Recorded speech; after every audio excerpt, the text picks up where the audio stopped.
সত্যের খোঁজে আমরা সংবাদে আপনাদের স্বাগতম। সাথে আছি আমি আসমা আক্তার। শুরুতেই সংবাদ শিরোনাম। ভোলার দৌলত খান উপজেলার উত্তর জয়নগর ইউনিয়নের ইউপি সদস্য তাসলিমা বেগমকে প্যানেল চেয়ারম্যান হিসেবে দায়িত্ব দেওয়ার জন্য মানববন্ধন ও বিক্ষোভ মিছিল করেছে ওই এলাকার জনগণ।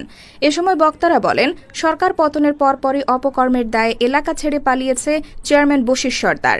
এখন আমরা ইউপি সদস্য তাসলিমা বেগমকে প্যানেল চেয়ারম্যান হিসেবে দেখতে চাই, কারণ উত্তর জয়নগর ইউনিয়নে গত ইউপি নির্বাচনে একমাত্র তসলিমা বেগমই জনগণের লিগ্যাল ভোটের মাধ্যমে ইউপি সদস্য হিসেবে নির্বাচিত হয়েছেন। কিন্তু তসলিমা বেগমকে নির্বাচনের পর থেকে বশির চেয়ারম্যান কোনো প্রকার পাত্তা দেয়নি।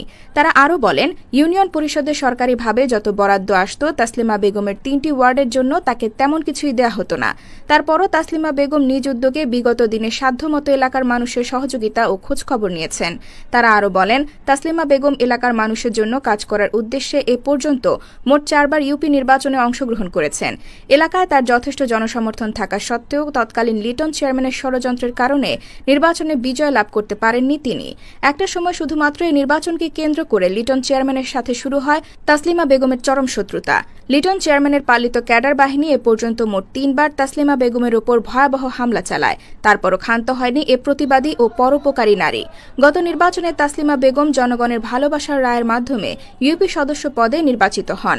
তারা আরও বলেন, দেশের এই অবস্থায় সংশ্লিষ্ট কর্তৃপক্ষ যদি তাসলিমা বেগমকে উত্তর জয়নগর ইউনিয়নের প্যানেল চেয়ারম্যান হিসেবে দায়িত্ব দেন, তাহলে সে নিষ্ঠার সাথে দায়িত্ব পালন করে জনগণের উপকার করতে পারবে।